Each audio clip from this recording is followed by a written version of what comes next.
지금 부동산 권리에 관한 정보를 보고 있습니다. 부동산 권리에 관한 정보는 두 가지인데요. 부동산에 관한 정보, 권리에 관한 정보. 부동산에 관한 정보는 부동산 표시를 얘기하는데 건물의 표시와 토지의 표시를 의미합니다. 건물의 표시는 뭐가 있었죠? 소재, 대지 지번, 종류, 구조, 면적. 소지, 종구면 이렇게 외우십니다.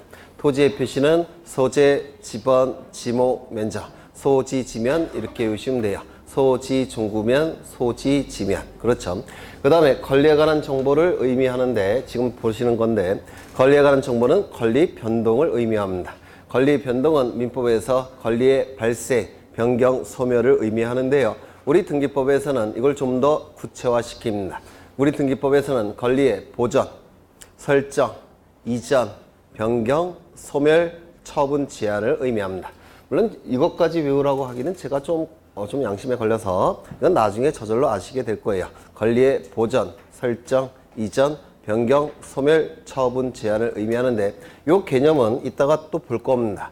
그래서 지금 간략하게 보시는데 존재하는 소유권을 보호한다는 뜻입니다. 보존. 그래서 이 보존이라는 용어는 소유권에서만 사용할 수 있는 용어고 다른 권리에서는 사용할 수가 없습니다. 설정은 이 설자가 만들 설자입니다.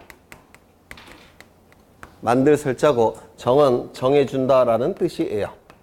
그래서 만들어서 정해주는 것을 설정이라고 얘기합니다. 전세권 설정, 전세권을 만들어서 정해준다. 저당권 설정, 저당권을 만들어서 정해준다 이런 뜻입니다. 이게 그 다음에 이전은 이자가 옮길 이자입니다.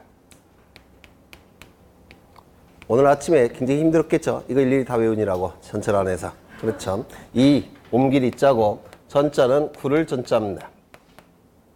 그래서 이전이라는 용어는 이게 옮겨서 굴러간다 라는 뜻이에요. 옮겨서 굴러간다. 그러면 이 설정과 이전은 이따가 그 의미의 차이를 보실 거예요. 그 다음에 변경은 내용이 바뀐다는 뜻입니다. 전세권이 전세금이 10억에서 12억으로 늘어나면 전세권의 내용이 달라진 거죠. 바뀌었죠. 이를 변경이라는 용어를 씁니다. 그 다음에 소멸, 없어지는 것. 제가 아파트 한 채를 구입했습니다. 그럼 저는 아파트를 취득한 거죠. 판 사람은요. 아파트 소유권이 소멸된 겁니다. 맞습니까? 그래서 소멸은 없어진다라는 뜻이에요. 처분 제한은 처분 권능을 제한한다는 뜻인데 이따가 보실 겁니다. 처분 권능을 제한하는 거. 이걸 처분 제한이라고 부릅니다. 이런 거 들어보셨습니까? 압류, 가압류, 가처분, 경매 개시 결정. 이게 바로 처분 제한에 들어갑니다. 처분 제한. 그래서 이 우리 등기법에서는 변동을 이렇게 6가지로 구체화시키는데 좀 더 정확하게 본다면 요것만 변동이에요. 발생, 변경, 소멸의 의미는 요 4가지 단어만 갖고 있습니다. 보존은 존재하는 소유권을 보호한다는 뜻이죠. 발생과 관련이 있습니까? 없어요. 변경과 매치되지 않습니다. 소멸과도 관련이 없습니다.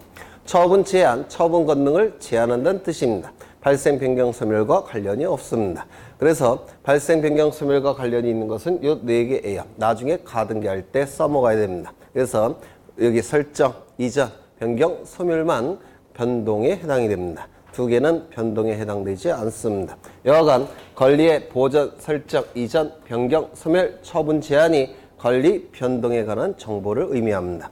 나중에 또 할 거예요. 네. 그 다음에 여기 수집하는 방법이 있는데요. 이 수집하는 방법은 원칙적으로 신청에 의해서 등기소에서 수집합니다. 등기를 신청한다 이런 용어 들어보셨죠? 그렇죠. 이 법원은 그 본질적 속성이 뭐냐면 수동성과 소극성을 속성으로 합니다. 법원에서 뭔가 알아서 해주는 경우는 없어요. 소극성, 수동성을 그 본질적 속성으로 하기 때문에 누군가가 신청을 해야지만 요 사법부에서 그걸 처리해 줍니다. 그래서 원칙은 신청에 의해서 이루어지게 돼요. 신청에 의해서 이 정보들이 수집이 됩니다. 신청은 이것도 나중에 다시 설명할 텐데요. 신청이란 용어 자체는 공권력의 객체인 일반 국민이 공권력의 주체인 국가기관에게 뭔가를 요구할 때 신청이라는 용어를 써요. 공권력의 객체인 일반 국민이 공권력의 주체인 국가기관에게 뭔가 요구할 때 신청이라는 용어를 씁니다. 그러면 공권력의 주체인 국가기관이 또 다른 공권력의 주체인 국가기관에게 뭔가 요구할 때 신청이라는 용어를 쓸 수 있을까요? 없을까요? 공권력의 객체인 일반 국민이 공권력의 주체인 국가기관에게 뭔가 요구할 때 신청이라는 용어를 써요. 그러면 공권력의 주체인 국가기관이 또 다른 공권력의 주체인 국가기관에게 뭔가를 요구할 때는 신청이라는 용어를 쓸 수가 없어요. 이 관계는 상하관계입니다. 여기는요, 수평관계입니다. 그래서 이때는 신청이라는 용어를 쓰지 못하고 위촉하고 부탁한다라고 해서 촉탁이라는 용어를 씁니다. 촉탁. 이건 대등한 기관 사이에는 촉탁. 상하관계에서는 신청. 용어 자체를 달리 씁니다. 그러면 국가기관이 또 다른 국가기관인 등기소에 등기를 요구할 때는 등기를 신청한다는 용어를 쓰지 못하고 등기를 촉탁한다라는 용어를 쓰게 됩니다. 그렇죠? 네. 근데 등기를 요구한다는 점에서 신청과 촉탁과 의미가 같죠? 용어만 달리 있을 뿐이에요. 신청과 촉탁은 등기를 요구한다는 점에서 똑같습니다. 그 다음에 부동산 등기부가 있는데요. 부동산 등기부. 부동산의 종류가 두 개죠. 우리 등기법에서는 딱 두 개만 필요합니다. 뭐가 있습니까? 토지와 건물. 그렇다면 등기부도 두 개겠네요. 부동산 두 개니까 등기부도 두 개 아니겠습니까? 그렇지 않을까요? 부동산 등기부. 부동산이 뭐가 있죠? 건물. 그 다음에 토지. 그러면 등기부도 두 가지가 있겠네요. 그래서 등기부의 종류는 두 개입니다. 이것도 여러 번 출제가 된 겁니다. 우리 부동산 등기법에서는 등기부의 종류를 두 가지로 법에서 정해놓고 있습니다. 딱 두 개라고. 건물 등기부, 토지 등기부. 그런데 공시기능을 높이기 위해서 건물 등기부를 둘로 나눕니다. 둘로 나눠서 등기를 합니다. 하나는 일반 건물 등기부, 또 하나는 집합 건물 등기부. 이렇게 둘로 나눠서 따로따로 관리를 합니다. 그러면 등기부의 종류는 세 개입니까? 네? 법에서 딱 정해놨다고 했죠. 두 개로. 이건 어디까지나 공시기능을 높이기 위해서 국민의 편의를 위해서 둘로 나눠서 관리하는 것에 불과합니다. 등기부의 종류는 딱 두 개예요. 건물 등기부, 토지 등기부. 이런 거 시험에 다 4-5번 나왔던 것들입니다. 이게. 네. 그러면 일반 건물은 뭐고 집합 건물은 뭐냐? 아파트가 이렇게 있다고 한다면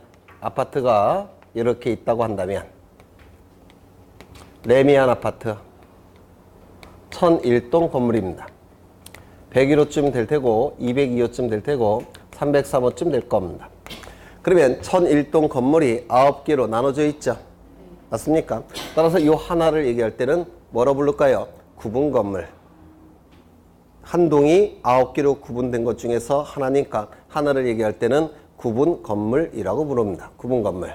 9개의 구분 건물이 1001동에 집합되어 있죠. 따라서 1001동을 얘기할 때는 집합 건물이라고 부릅니다. 한 개를 얘기할 때는 구분 건물, 전체를 얘기할 때는 집합 건물. 그런데 이 등기부는 구분 건물 등기부와 집합 건물 등기부가 같은 등기부예요. 그래서 집합 건물 등기부, 구분 건물 등기부 같은 뜻으로 사용합니다. 근데 개념은 달라요. 하나를 얘기할 때는 구분 건물, 전체를 얘기할 때는 집합 건물. 그래서 이런 건물 등기부는 별도로 존재합니다. 그래서 일반 건물 등기부, 집합 건물 등기부. 건물 등기부는 두 가지로 나눠져요. 하지만 우리 등기법에서 정하고 있는 등기부의 종류는 몇 개라고요? 두 개. 두 개밖에 없습니다. 그렇죠. 그 다음에 또 뭐가 있지? 등기소. 등기소는 나중에 보실 텐데요. 등기소의 개념은 등기 사무를 담당하는 국가기관. 이를 등기소라고 부릅니다. 등기 사무를 담당하는 국가기관. 그러면 등기 사무를 담당하는 국가기관에게는 무엇이 있느냐면 등기소라는 명칭을 가진 국가기관이 있습니다. 첫 번째. 두 번째는 여기서도 등기 사무를 담당합니다. 지방법원에 등기국이라는 부서가 있습니다. 그리고 등기과라는